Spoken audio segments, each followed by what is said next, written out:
Hello and welcome to the Secrets of Stargate, where we talk about hidden meanings and deeper layers found in the Stargate's movies and series, including SG-1, Atlantis Universe, and more.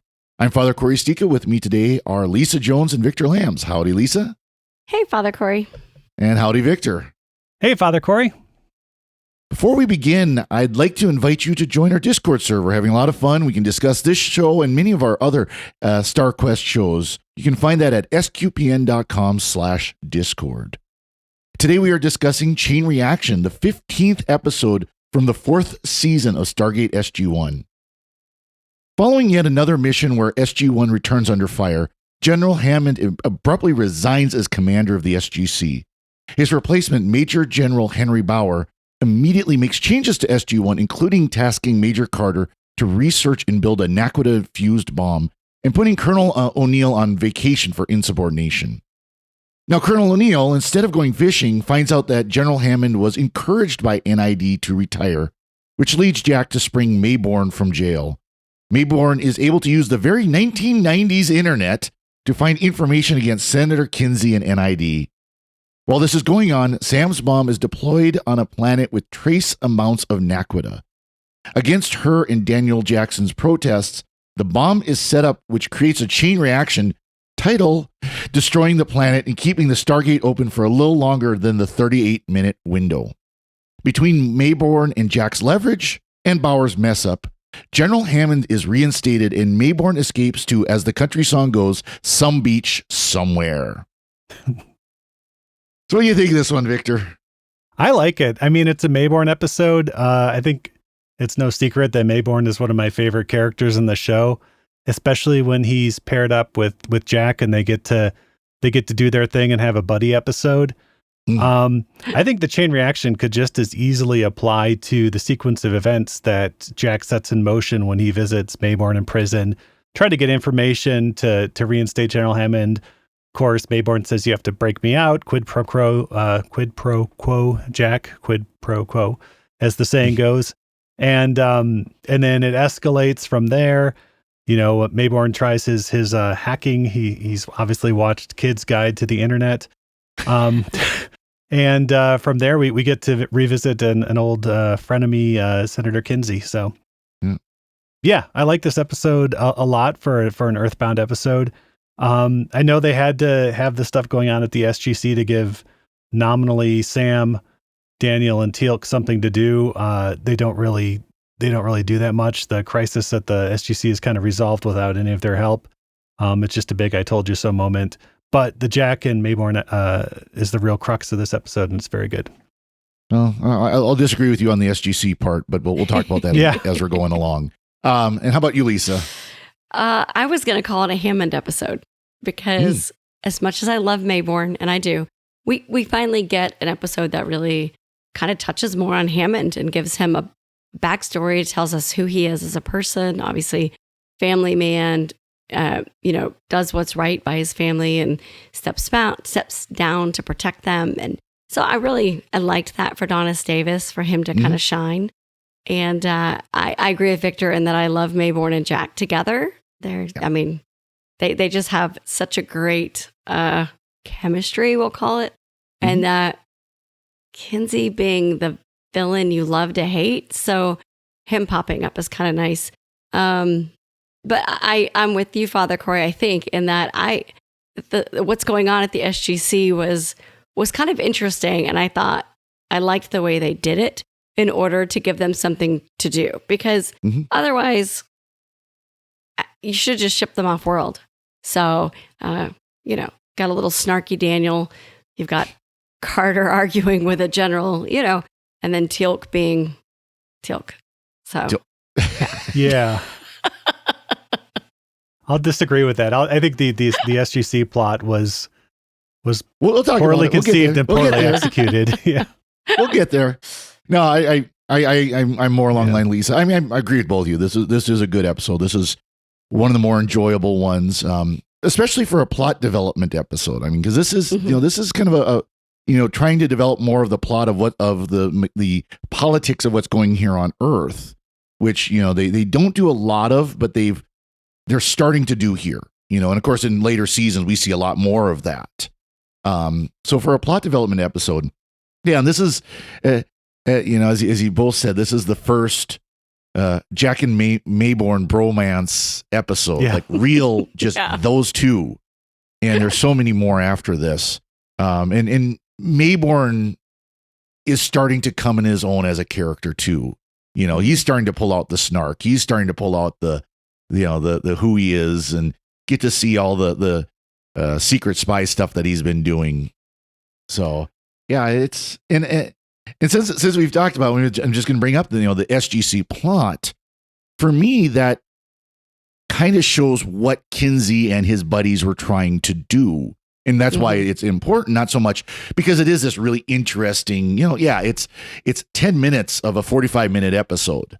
It really is. But it's still important, insofar as this, again, the first time where we see NID directly moving against SGC, directly moving against them to take Hammond out of command, which does happen again later. We get Elizabeth Ware in command eventually, among other positions. Other people, they trying to do that. So that's kind of the interesting part. And then, of course, you get to see how, of course, SG-1 is the smartest ones in the bunch. And they completely go along with General Bauer's plans. At no time does any of them attempt to sabotage what they know is a bad plan, creating an aqueduct-infused nuclear reactor. Sergeant Seiler goes along with it. Walter goes along with it. Sam goes along with it. Daniel goes along with it. Teal'c doesn't stop it. Teal'c gets 2 lines in this episode. One of them is very funny. The other is just exposition. But it really goes to show that, without Jack, SG-1, I don't know, he's the backbone of the group. None of them stood up to General Bauer. All their standing up was at the end, and it was just, I told you so, at the end and stuff. Nobody, Sergeant Seiler is there deploying the nuke. Walter's in the background going just following orders here, Yeah, let me introduce you to this thing called the chain of command. If your rank is here on the sleeve in the Air Force, you have no standing up to a colonel or general. Let me introduce you to this thing called the Nuremberg Code, where I'm just following orders is no excuse for war crimes. Oh, okay. Yeah, this is a war crime now. Now they blew up a planet. They blew up uninhabited. There was no sentient life on it. They don't know. They only searched 50 miles out from the gate. For all they knew, there was a colony of people left behind when the Gould abandoned their mining colony. It could have been another, Abydos or something that they just blew up and could turn into a molten hot ball of plasma, this entire alien civilization full of humans from Earth. I mean, they don't know. It's a war crime they committed. And they're all complicit in it. SG-1 it's only war crime to get caught. Yeah. Opposition. That's true, yeah. Carter registered her opposition, and the general said, I'm the general, shut up and do it. Mm-hmm. Yeah, and she followed orders and delivered him the bomb that blew up a planet. She didn't resign. Daniel didn't resign. Teal'c didn't resign. Walter didn't resign. Sergeant Seiler didn't resign. Nobody resigned. They were all complicit in war crimes. So, in other words, you wanted this to be the last episode of the series? Well, they could have started their own little private SG-1. They could have been like MacGyver. They could have joined the Phoenix Foundation. They could have gone over to NID. Oh, I mean, wait. There you go. It would have been more interesting that way. Went and grabbed the Russian gate. The big Russian climax, we'll get back to the Maybourne and Jack stuff because that's the interesting part. But the whole climax of this is oh no, we've just dialed into this molten hot ball of plasma and it's going to burn through the iris and irradiate the mountain and then the earth. And then it's but maybe the gate will shut down at 38 minutes. Oh no, the gate didn't shut down at 38 minutes. What are we going to do? Oh, the gate shut down at 38 minutes and 30 seconds. That's the resolution. Nobody does anything to solve the problem. The gate just shuts itself off. So not only are SG-1 and the entire SGC complicit in a war crime, they don't do anything to fix it. It just happens to be a fluke that the gate shuts off at the end.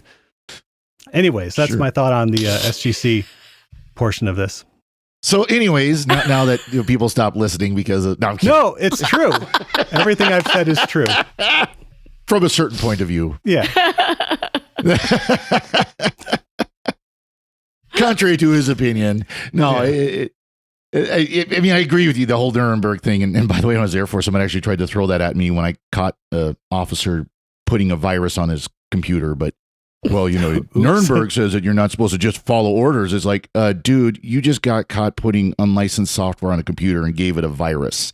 Yeah, you don't have any room to talk here. But anyways, LimeWire was everywhere though.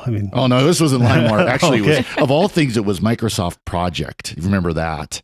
Oh wow. Oh. Yeah. And he brought it. He brought it like from home or something, and he had gotten a virus on. But anyways, Oh, wow. that's neither here nor there. I will say that it was an interesting plot that this is the first time that they've tried to, we'll call it, weaponize the SGC in this way. So I thought I liked that because it was almost like alternate reality SGC. What happened if the evil people took over and that SG1 wasn't the favorites anymore? What if, they weren't, because they're always the smartest people in the bunch and the most moral and the most whatever. And what if they weren't in control? Yeah, and Lawrence Dane, very good as General Bauer, someone who comes in and tries to take control, but is clearly over their head. And we get to see him kind of like break down as the episode goes on until he realizes he is in over his head. And, at the end, he says to Sam, like, for what it's worth, I'm sorry, just as, he thinks he's doomed the Earth to, extreme radiation. Yeah. And then the gate shuts down on its own. But whatever. So, Well, he's so smug, though. He's like, well, very good in the role. My advisors have said this. And of course, Carter's the expert, number one expert on the gate and everything. And she's like, who? And he's like, you don't need to know. It's the other top people have studied this. Top people. But when he's introduced, like you first think, oh, he's going to be cool because he's hanging out in Carter's lab, right? And Carter makes the thing about, gosh, he must really be like a bureaucrat or something. And he's like, or a politician, come on into your lab. I want to show you some things, And then it's like, I want you to build a doomsday machine. Yeah. And she's like, okay, I will do that because I'm a good soldier.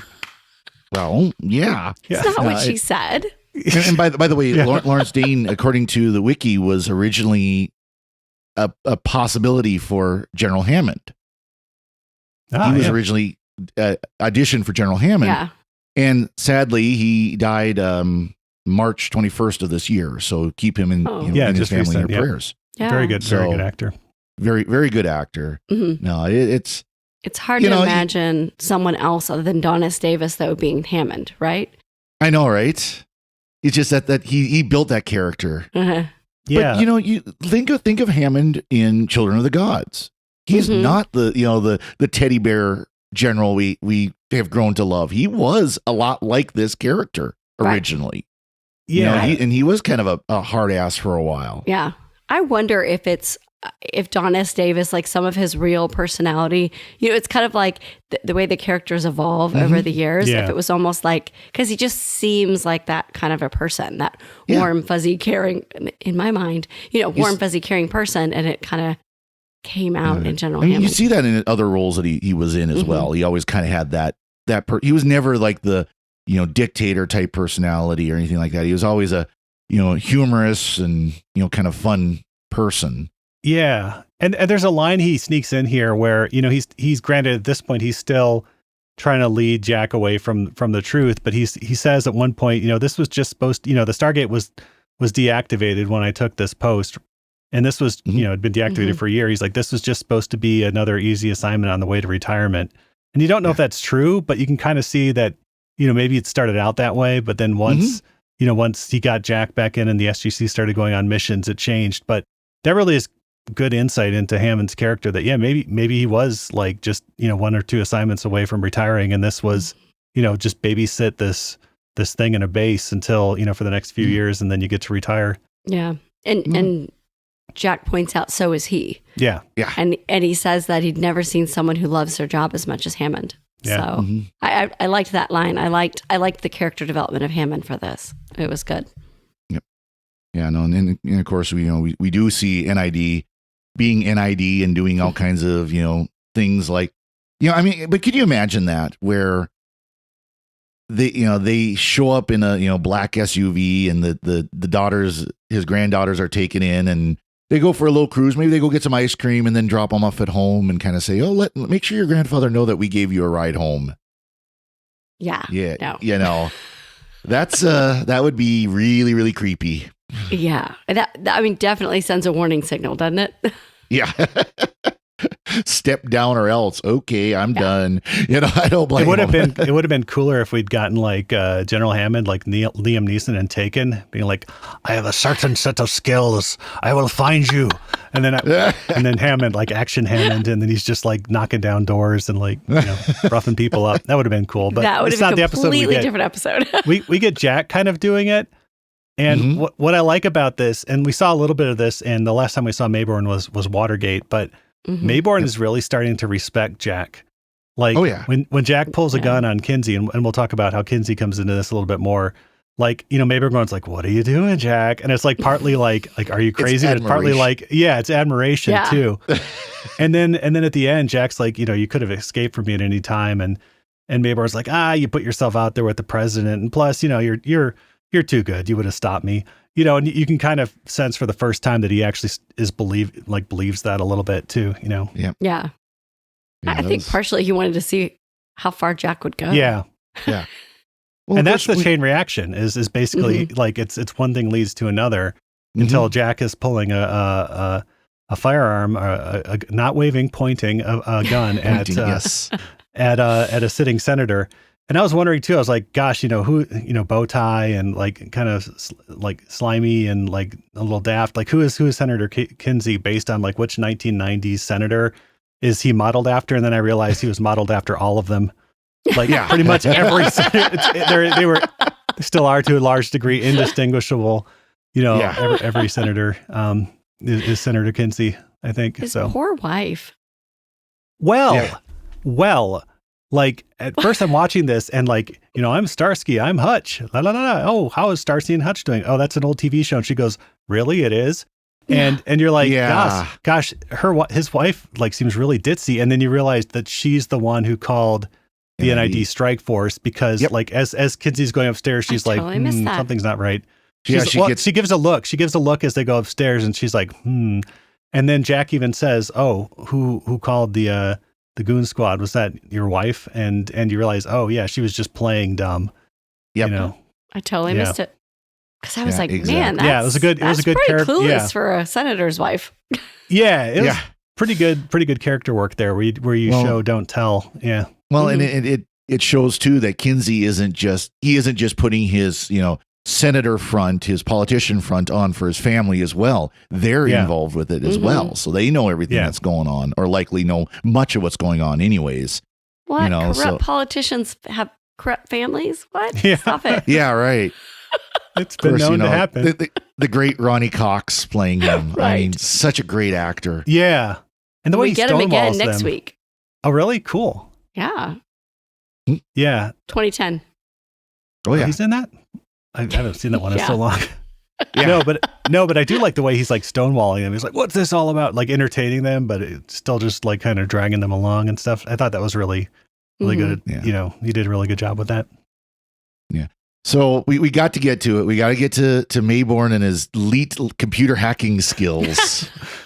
Hands on the 1990s internet. And by the way, did you happen to notice that the of course, being a computer geek, the title bar or the address bar was file://c/ whatever. And it's just like, oh, they didn't even set up like a server or anything like that. They just literally put it somewhere on the hard drive and hit go to this page. Yeah. And by this point, I think this is 2000. I think victorlambs.com had been active for at least a year or two at this point. Well, here's the funny part is those who have done any kind of networking or server or even just hosting a web page, that you can do things that you could have a local address. It's not even, you don't have to register, www. Was it Fundorama or whatever the Findorama.net. Yes. Findorama.net. You could do it. So it's all local and you don't have to, it doesn't cost anything. And I guarantee you that's what they do on shows now. If they actually show a web address, that's how they do it. Assuming it's not just all unless fake. You're Doctor Who, because I remember Doctor Who in the David Tennant era, they would actually host websites with every website you saw in the show would be an actual website you could go to. But this isn't the first time in Stargate. There was another one where Sam went on the internet or something and tried to, I don't know if it was in the Crystals episode, it was around that one. And it was another it was another web page hosted on the C drive of the computer. But whatever computer was showing the display. Yeah. Do you think that maybe quality of the screen wasn't. They didn't assume anyone would actually be able to read it. The in other 2000. Knew that there was a difference. Let's be honest. the other headcanon I can come up with is maybe the page that Decrypt that had like the login script was supposed to run locally on his PC, and then there were like webhooks or like something that connected to the internet from there, but I think it was really not that. Well, I mean, that's they do kind of say that where the the encryption software or decryption software was on his PC. That's why they had to use it instead of going to like a library or something like that. But yeah, that's not why they did it. They did it that way because it was easier than setting up like a fake DNS or whatever, or even doing like Doctor Who, where they did set up web pages. Yeah, there were phone numbers. Doctor Who's done that too with phone numbers, where they recently had a episode. No, it wasn't Doctor Who. Excuse me. It was Picard, Star Trek Picard, where Q 3D printed a business card on somebody's 3D printer, and there's a phone number on it. And if you called that phone number, I don't know if it's still current. You actually had thank you for calling the Q Continuum. We're not going to bother answering you, puny mortals. Something like that. And it was John Delancey doing the voice. Oh, that's so other shows have done that where they've actually set up real world things that they've then used in the show. Yeah, Stargate to its credit maybe has never done that. Yeah, I don't think they ever have. Like they've never had like 3D glasses that you get at Taco Bell to like watch a 3D episode like some other shows have done or anything like that. Oh, was that a Buffy thing or no? It was a Chuck thing, but yeah, that was a Subway. Yeah, it was Subway. But yeah, Chuck's another great show. But yeah. I like the, Maybourne goes to that apartment, really nice apartment, actually, for it's an empty apartment, but really nice apartment. And you're on the beer and mustard plan. Yeah. Mustard the beer and beer mustard diet. plan. Yeah. Well, it sets up Maybourne's love of hot dogs and mustard in this episode, which we see come back in his next appearance, I think. Yeah. Well, because later on in the episode, they're out there having a Coney Island dog, Yep. But again in this one, they get around the country without talking about how they're getting around the country. Yeah, they went from Colorado back to DC. Yeah, and then wherever Kinsey was, which was Maryland, which I guess is DC area, or Virginia, or wherever. I guess unless Maybourne's prison and his safe house were both in Virginia, I'm guessing. I thought they said it was he was at Area 51 or not? Well, no, he made a reference to his time running NID operations like that. One out of Area 51. So he could have been like in a federal prison. He could have been like in DC Gitmo or something, or like Virginia or something at that point. Yeah. Right close to Kinsey. That would make sense. And then Jack would, after visiting with General Hammond, would fly to DC and everything happens there. Because we know that Kinsey was in DC because he talked about how, but what you have to do to survive in this town, and of course he's not talking about whatever town he's representing. True. The state he's representing. He's talking about DC. So. Yeah, I do appreciate Ronnie Cox. You love to hate him, and this is actually I forget the name of the where he played Captain Jellicoe in Next Generation, and it's another episode where like Picard is like pushed off to the side, just like Hammond's pushed off to the side. Only this time it's Ronnie Cox that comes in as the captain that takes over the Enterprise, and in that one he actually acts like honorably and saves the day at the end. But so it was kind of interesting to have Ronnie Cox in a similar type plot there. But he's very good in this. The way he can pivot on a dime when Jack calls the press because he knows that's his only way out. He makes it's very subtle, but like when he realizes there's no way out, he just picks up his phone. And then Ronnie Cox walks out on his balcony and all the press is there. And you realize, Jack called him and told him that he was running for president. And the way he pivots, like, oh, yeah, well, I didn't want it to come out this way. But I just, I love the people of this country, blah, blah, blah. Yeah, he goes right into politician mode. Yeah, right off the bat. And speaking of Ronnie Cox as Captain Jellicoe, there's been a report that the season 3 of Picard will include Admiral Jellicoe. Oh, really? So Ronnie Cox will be in that as the Admiral, which is going to be cool. This is on me. I didn't realize he was still around, but that's excellent. He's still around. Yeah. He's getting older, but he's still around.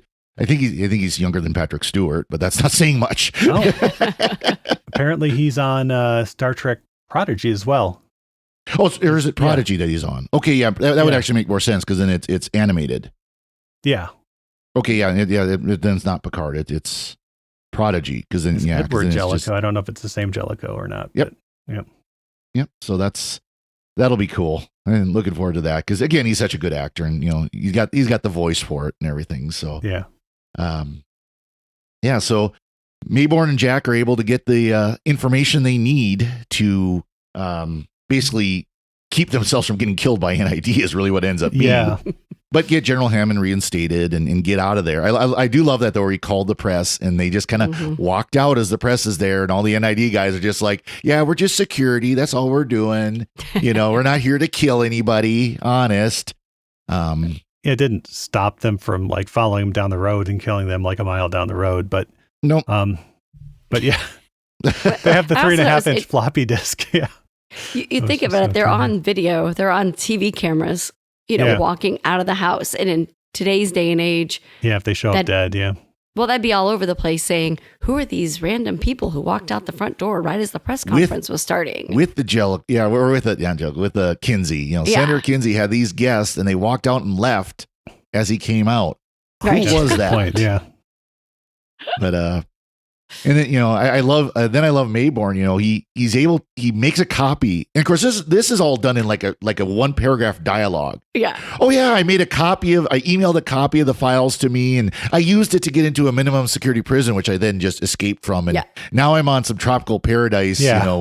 With a good looking woman and some drinks, and life is, and a couple of margaritas, and life is good. Well, we needed Maybourne to be free. We needed him to be able to pop back in and interact from time to time. Oh yeah, which you will. I did read that ending was a reference to Silence of the Lambs.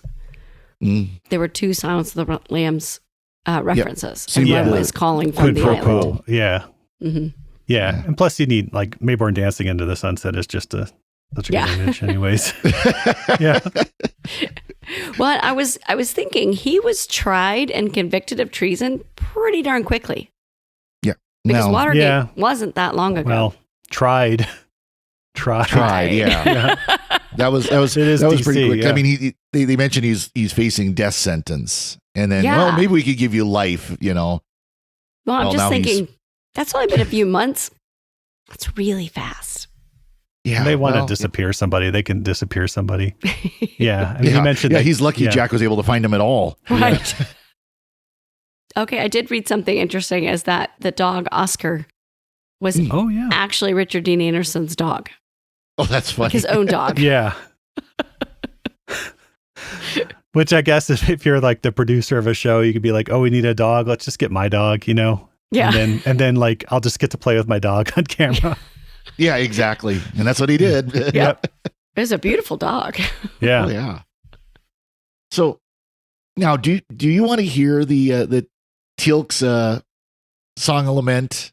Because he mentioned when a great warrior retires from the field of battle, it's customary to sing a song of lament. And I love he pauses. Everybody looks kind of like Shulock. Yeah. So now I want to hear it. Everybody kind of sucks in their breath when he says it's customary to sing, and he's like, and everybody's just kind of like, oh no, here we go. And the audience too is like, oh no, is he going to sing like a Klingon song like Worf would always do? Just like ground every episode of Next Generation to a halt whenever he would launch it to Mok Ta Shova, it's something like, But so that was the one funny line that Teal'c got. And the other one was just exposition where he's like, Major Wood is dead. Yeah. And like, he is now, we have gotten enough Naquadah for your doomsday device that we are strangely not going to prevent in any way. But yeah. It's so weird that this season, Teal'c really has not been a major character, except last episode that was all about Teal'c. Right. Except for his episodes. Right. Yeah. It's just like, he says a couple of things. He just kind of stands there and, okay. Well, even in this one, Daniel's just reduced to like exposition. At some point he's like, oh, what is happening? Oh, I think this is happening. And then at the end, he gets like one snarky comment against General Bauer. He's like, well, that didn't go as planned or something, did it? And it's like, okay, very, very helpful, Daniel. Like, go translate something. Reminded me of my son when he was a teenager. Yeah. Right? Was that the plan all along, blowing up the planet and then destroying Earth? No, Daniel, that was not the plan.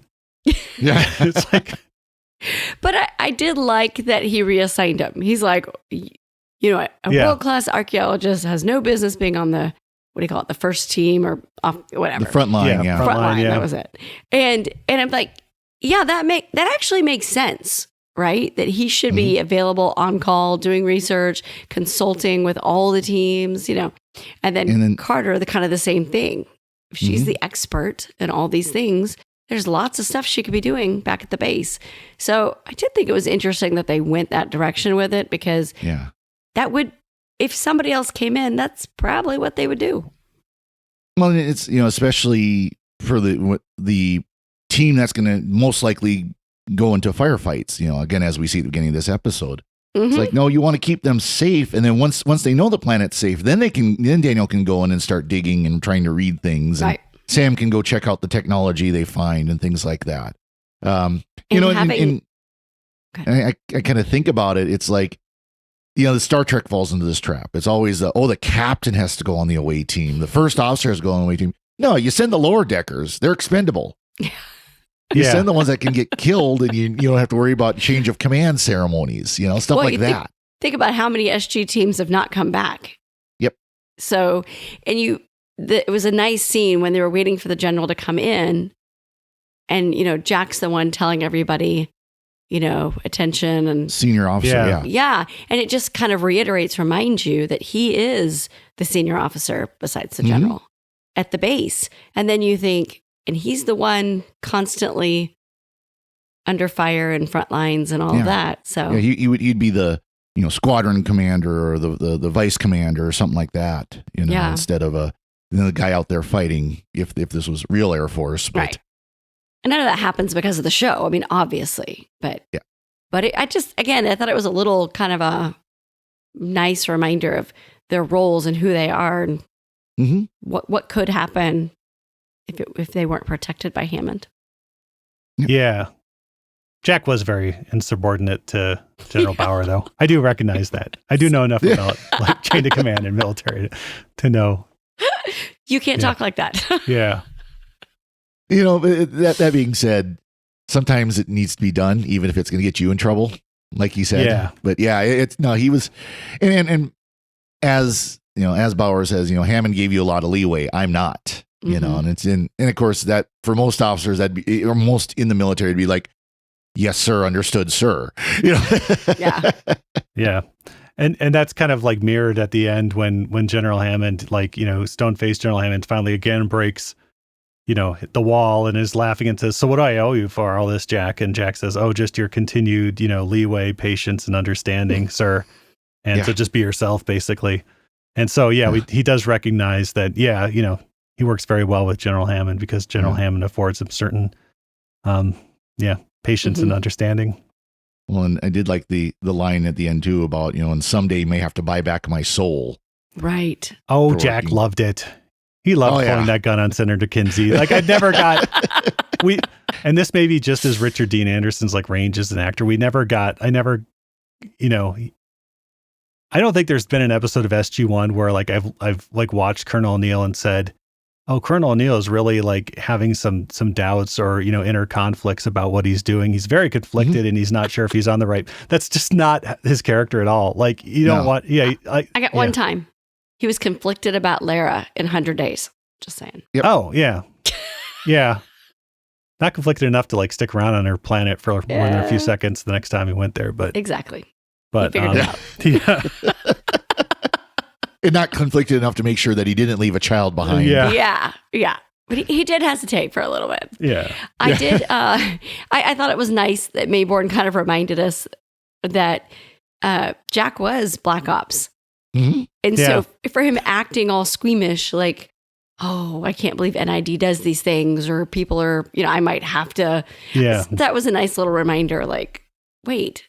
You got blood on your hands too, buddy boy. Yeah. Didn't you replay that incident in East Germany 100 times a few years ago when the gamekeeper had you wired into his pod?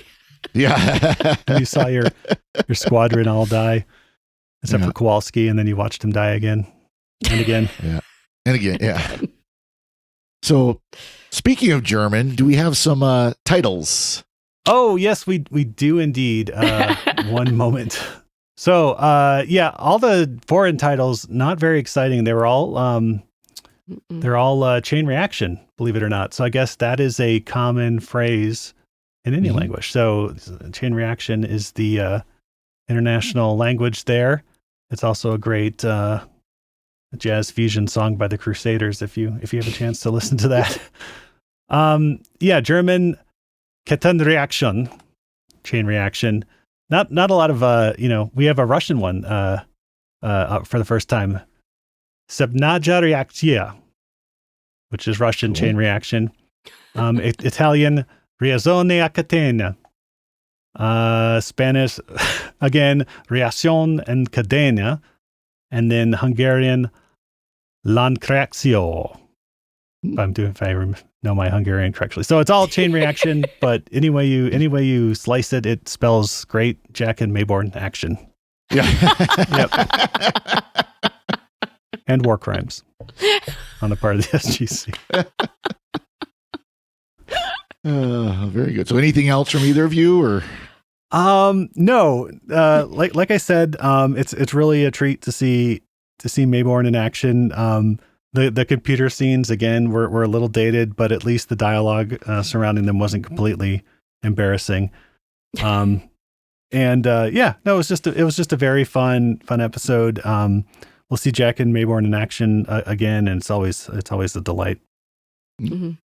I liked that we learned a whole lot more about the NID and how much power they actually wield, and that what they can do if they want to.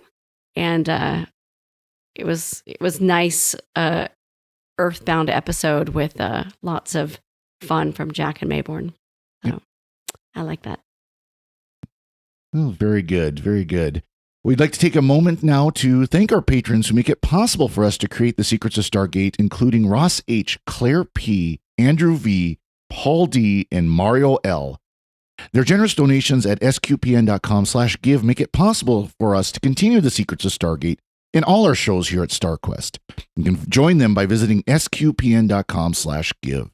Be sure to follow this show on Apple Podcasts, Google Podcasts, Spotify, or the other great podcast apps. Not the bad podcast apps, the great podcast apps.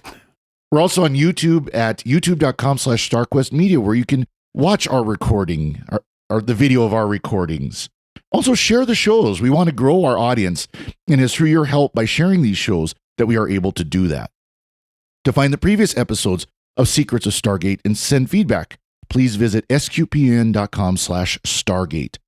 Our email for feedback is stargate@sqpn.com. Follow StarQuest on social media at facebook.com/StarQuestMedia or on Twitter @SQPN. We'll be back next time when we'll be discussing 2010, the next episode of SG1, a great episode. Yay. Mm-hmm. Until then, Lisa Jones, thank you for joining me and sharing the secrets of Stargate. Thanks, Father Cory. And Victor Lambs, thank you as well. Thanks, Father Cory. And do you really want to play in my sandbox, Jack? That just sounds wrong, even the way he said it. The other one was getting a little dirty for you, Maybourne. And once again, I'm Father Cory Sticha. Thank you for listening to the Secrets of Stargate on StarQuest. Anyway, I'm sorry, but that just happens to be how I feel about it. What do you think?